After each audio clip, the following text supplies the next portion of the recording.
দেশ থেকে হাজার মাইল দূরে কিন্তু শেকড়ের টান অমলিন। কানাডা, জার্মানি, অস্ট্রেলিয়া ও সংযুক্ত আরব আমিরাতে প্রবাসী বাংলাদেশিরা বরণ করে নিয়েছেন বাংলা নতুন বছর ১৪৩৩।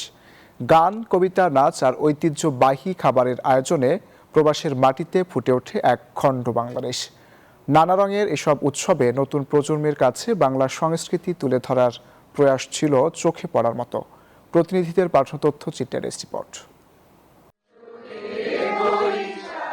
আবৃত্তি, গান আর বাঙালি খানাপিনায় কানাডার টরন্টোতে নতুন বছরকে বরণ করেছে আবৃত্তি সংগঠন বাচনিক। প্রবাসে বেড়ে ওঠা নতুন প্রজন্মকে মুড়ি, মুরকি, নাড়ুর মতো চিরায়ত খাবারের সঙ্গে পরিচয় করিয়ে দেয়াই ছিল অন্যতম লক্ষ্য।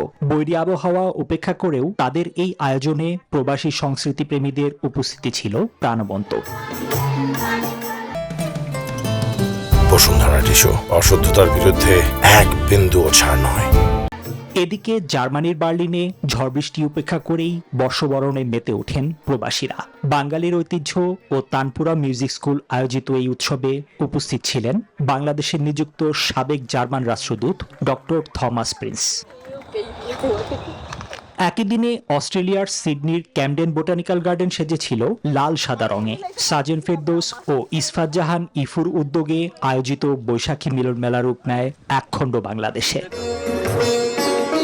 সংযুক্ত আরব আমিরাতের শাহজাতেও ছিল বর্ষবরণের বর্ণিল আয়োজন। প্রবাসী সনাতনী ঐক্য পরিষদের উদ্যোগে আয়োজিত অনুষ্ঠানে গান আর নূপুরের ঝংকারে মুখরিত ছিল পুরো প্রাঙ্গণ। শেষে ঐতিহ্যবাহী সরিষা ইলিশ ও হরেক রকম ভর্তার ভোজ উৎসবের আনন্দকে দেয় পূর্ণতা।